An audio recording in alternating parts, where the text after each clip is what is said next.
Hello all today நம்ம என்ன word learn பண்ண போறோம்னு பார்க்கலாமா? ஃபியூரியஸ். ஃபியூரியஸ் அப்படிங்கிறது அட்ஜெக்டிவ். இதுக்கான மீனிங் என்னன்னு பார்த்தீங்கன்னா, எக்ஸ்ட்ரீமா ஆங்க்ரி, ஃபியூரியா இருக்கிறது. ஃபியூரினாலுமே ஆங்க்ரி தான். சரிங்களா?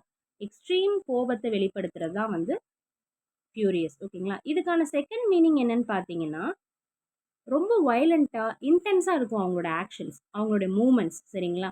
அவங்களோட நடவடிக்கை வந்து பார்த்தீங்கன்னா, அன்ரீஸ்ட்ரெயின்டு எனர்ஜிய வெளிப்படுத்துற மாரி இருக்கும். அன்ரீஸ்ட்ரெயின்டு அப்படின்னா என்னன்னு பார்த்தீங்கன்னா, கட்டுப்பாடற்ற தன்மையில இருக்கிறது.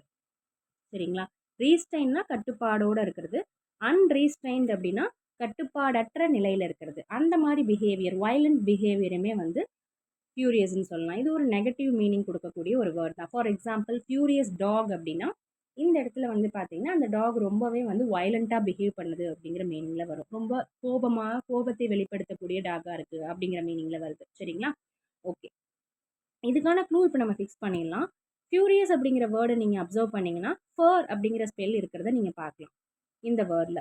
ஸோ ஃபர் அப்படிங்கிறது அனிமலோடைய சாஃப்ட்டான ஹேர். சரிங்களா? அனிமல் ஹேர தான் வந்து ஃபர்ன்னு சொல்லுவோம்.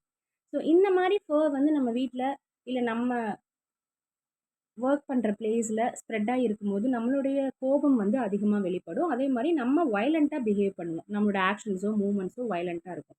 எதனாலன்னா, அந்த ஃபர் வந்து நமக்கு ஹெல்த் இஷ்யூ குடுக்கும். ஸோ அத உடனடியா நம்ம வந்து அப்புறப்படுத்தணும் அப்படிங்கிற நோக்கத்துல நம்ம எக்ஸ்ட்ரீம் ஆங்க்ரியையும், அதே மாரி வயலன்ட்டாவும் பிஹேவ் பண்ணுவோம்னு க்ளூ ஃபிக்ஸ் பண்ணிக்கோங்க. ஓகேவா? ஓகே. நெக்ஸ்ட் ரீகேப் செஷன் நம்ம என்ன பார்க்க போறோம்னா, ஸ்கிராப். ஸ்கிராப்டுங்கிறது ஒண்ணுமே இல்ல. ஒரு பிளான், ஒரு ஐடியாவ கேன்சல் பண்றோம் இல்லையா? சிம்பிளா சொல்லணும்னா, கேன்சல் பண்றது. கைவிடப்பட்டது. சரிங்களா? இது நமக்கு நோ நீட் அப்படிங்கிறக்காக ஒரு விஷயத்த தூக்கி எறிகிறோம் அப்படின்னா, டிஸ்கார்ட் பண்றோம் அப்படின்னா, அதுதான் வந்து ஸ்கிராப். ஓகேங்களா? ஓகே. கேன்சல் பண்றது. அபேண்டன்னா கைவிடப்பட்டது. எல்லாமே வந்து ஸ்கிராப்ட் அப்படிங்கிற மீனிங்கோட வரும். இதுக்கு க்ளூ என்ன நம்ம ஃபிக்ஸ் பண்ண போறோம் அப்படின்னா, ஸ்கிராப் அப்படிங்கிறது நம்ம எத ஸ்கிராப் பண்ணுவோம்? கூப்பன் கோட்ஸ வந்து ஸ்கிராப் பண்ணி பார்ப்போம். நமக்கு ஃபர்தரா அத ரிப்ளேஸ் பண்ண முடியுமான்ட்டு. ஆனா, இப்ப வர கூப்பன் கோட்ஸ்லாம் ஸ்கிராப் பண்ணதுக்கப்புறமா, அதில வர ஆஃபர்ஸ ஃபர்தரா நம்ம யூட்டிலைஸ் பண்ணிக்கிறது இல்ல. ஏன்னா, அதுக்கு ரெலவென்ட்டான ஒரு யூசேஜ் இருக்கக்கூடிய கூப்பன் கோட்ஸ் அவங்க குடுக்குற மாரி இல்ல. ஸோ, நம்ம அத என்ன பண்ணிடுறோம் அப்டின்னா, கைவிட்டுறோம். சரிங்களா? அப்படி க்ளூ ஃபிக்ஸ் பண்ணிக்கோங்க.